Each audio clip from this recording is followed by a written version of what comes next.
Yo. So I got this quick sample.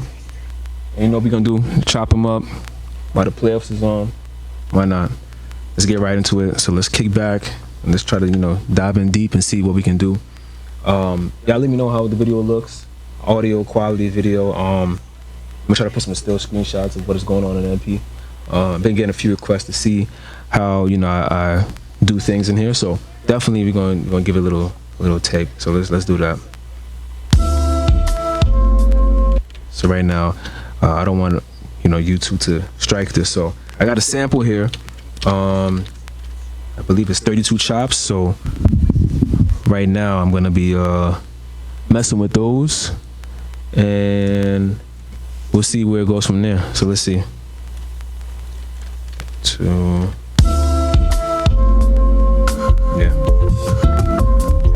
Yeah, this is it right here. Okay. Now I'm just playing around with it. Ooh. Alright, so right now I'm just trying to get everything to sound right in place.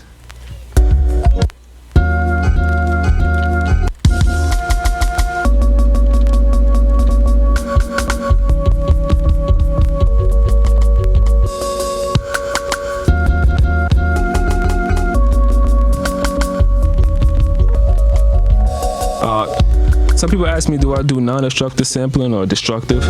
It varies. When I started out with JJOS, I was already dived into the non-destructive sampling, but there'll be cases when I'm doing breaks. In some certain cases, I'll do breaks and I'll use destructive sampling. Otherwise, because it's easy to manipulate. But when I do big samples and chops, 16 and plus more, it's cool to have that modern technology to just manipulate a sample on the fly if I'm a couple of starting points early or late. So it varies depending on the creativity. If it's a small sample, I definitely would probably commit, but that's part of the limitations I've been telling you. The limitations is definitely what keeps it going. So let's start experimenting and see what we come up with.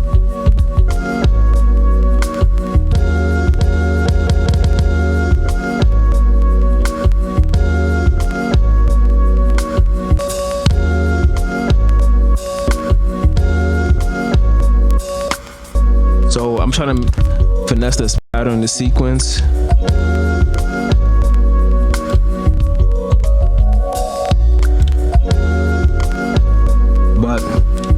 It all comes down to the chops. So I'm playing around with it right there. So I'll create a new program in there. I got a couple cuts as well, so I'm gonna see in parts of that sample what works and what doesn't. And with these chops in mind and these sequences and patterns, I don't want to get boring with the chops, so I'll try to switch them up and make alternative sequences. But like I said, that's all part of the experimenting stage. This could take 15 minutes. It could take 4 hours, depending on how committed you are to that beat. But I'm not gonna let y'all sit through all of that. But that's a part right there.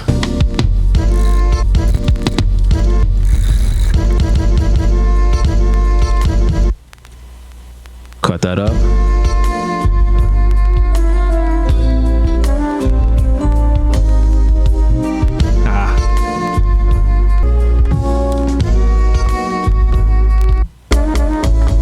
Oh yeah, I can hear this already. Yeah, I can hear this already. Let's rock out with that for a second. But I hear it though, and then you come back.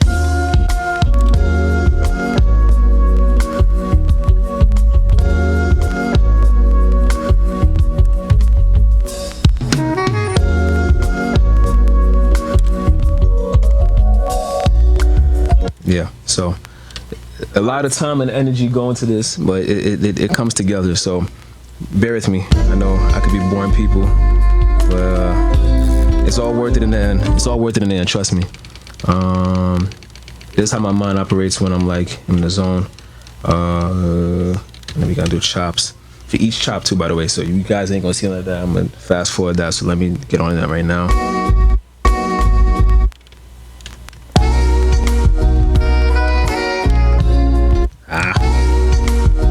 gonna start off with this sample first. Don't even know what the tempo is, but that's the beauty of the limitations. We're trying to figure that out right now in real time. Definitely. Gotta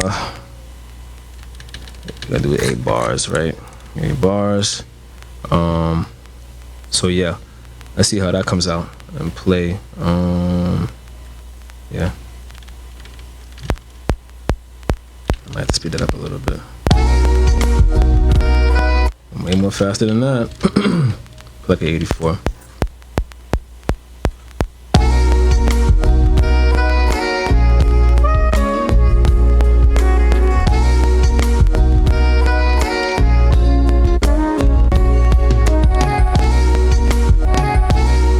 I like that. I'm going somewhere with this.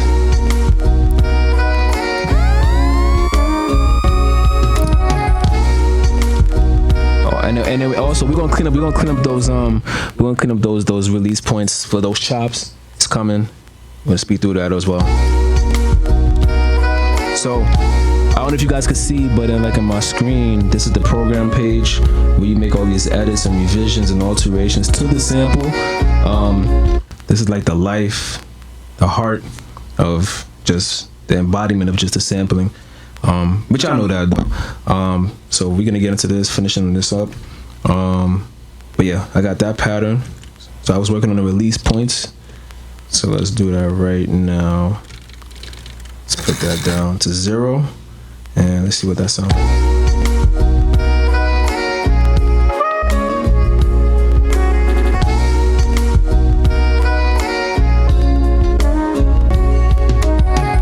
Yeah, I'm gonna clean all that up. Don't worry about that.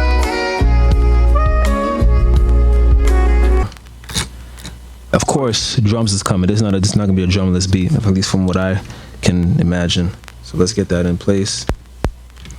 When you make these mistakes, gotta clean them up. And I think I'm somewhere right here with it. I know I got mistakes somewhere. I've seen it. So this one. Hold on. This one. Alright, y'all, we back. So I was able to go through some breaks. So I cut all of that out from the initial point, but I got a good break in here. So I'm gonna play that break, and I'm gonna play the sequence that I had going. So let's mute this. Let's put this in. I think it was sequence 2. So we're gonna do this, mute that. All right. So this is not bad. Now, keep in mind this break that I did. I don't know if you guys can see it on my screen here, but I had this. I put a low pass, a high pass, I should say. And this is what it sounds like without the high pass. A lot of stuff going on. The original sound, if you can hear that, is kind of geared to the right ear. So I had to marry that, mono it, put a little bit of stereo imaging on it, and then put this high pass on it. And then I layered it with a basic kick that I had laying around in the MPC. So, and that's pretty much it for effects. Nothing really popping off. Nothing was really popping off. And the sequence that I had just went perfect with it. I'm still making this beat, by the way, but this is what we got so far.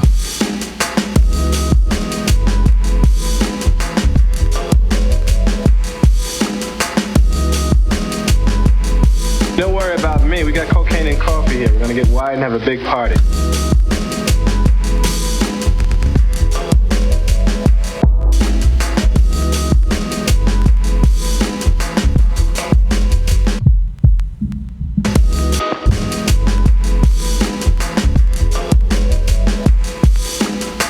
So far, sound good.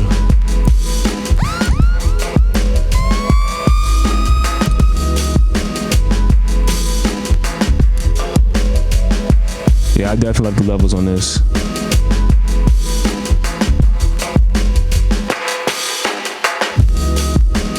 And what's crazy about this beat, this is just a rough mix. So again, still trying out different angles with the videos. But from a top down view, you can see here what I'm working on the screen. Over here, I'm mixing right now, roughly into 1073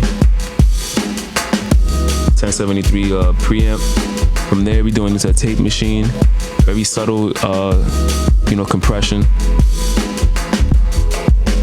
and then we're going into SSL console. My routing is crazy, so when all this audio gets routed to here, I take a turn and I leave the Apollo and I go straight into my Tascam. I have very subtle highs coming in around here. Both mono channels, pan hard left, hard right. I got a little delay going in here, crazy as enough. I'm gonna do a little bit of mixing in here, speed through that. And then out of here is coming out of here. It's hitting my FMR real nice compressor, hitting that. Very subtle compression, but I'm bypassing it right now to see how it plays with the low on the low side, because it could be a little crazy on the low side. From here, I output from here, mixer, SP202, and then the SP Mark II, 44 Mark II. And then we coming in back into the Focusrite, and then from the Focusrite, we coming in back into the Apollo on the Spitiv channel, and then from the Spitiv, so much. Like I said, I could break this down in more detail. Y'all let me know. I can definitely do a separate video on that. I can definitely show you what my mixing techniques are. But let me know in the comments if y'all want me to do a separate video on that. After the Spitiv channel, I'm running into the Little Labs Voice of God. Then I'm running into SSL compressor, subtle compression, API, then a Pultec, and then I bring it to FL. Right now, we didn't even touch FL, because again, this is just still a rough mix. Trying to make the levels just sit right to the point that it sounds audible on no matter what platform. And then from there, I drive it into FL, and then from FL, I do some mastering, tweaks here and there. But for the most part, this beat's pretty much done. So just like getting riled up. I think for this beat, this will be like the verse, and then I have the hook coming in. I'm playing with the hook as well, so I'm gonna show you how that goes.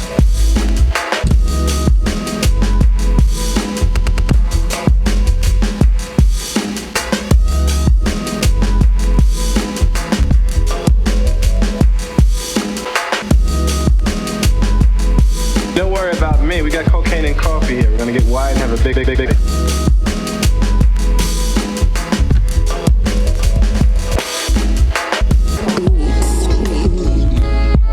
So there's a wild switch, which I'm fucking with.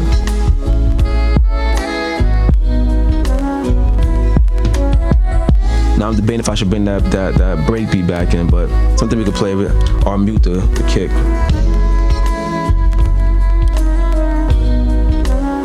And come right back into the verse. And that's the beat pretty much, man. A beat like this beat took me literally like, I want to say hours, because you're trying to find the right stuff to sit with the mix. You just can't take any break. And I think that's the part of the limitations video that I was telling you about. Like, you really got to get married with the machine and just focus on sitting the sound, because versus a DAW, it's like microwave food is like, what is that dish called? Hot Pockets, like Hot Pocket beats. Like, and there's nothing wrong with that. You can still get that mix and master, clean the sound the way how it wants to sound, but that authenticity, the marrying of it, the creating of it, of putting a dish together, like cooking, is like you gotta be passionate about that. Not to say I'm not passionate in the DAW, but there's certain areas the DAW is lacking, where I feel like just this box come none other, and I love it every time. And again, the beat is just roughly mixed. We still doing what we gotta do to get it mixed and sound right. So I might put this beat on the website. In case y'all don't know, that's bonafidebeats.com.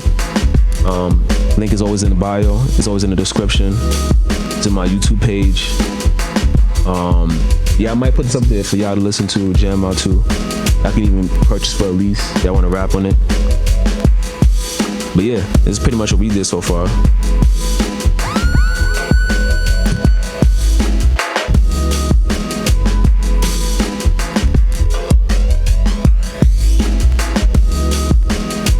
This is your boy Bonafide Beats, and I'm signing out. Remember, stay creative, stay creating. That's the way to take it day by day. And as always, if you have any questions, reach out to me. I'm definitely getting better day by day. But yeah, let me know what y'all think. Definitely. Peace.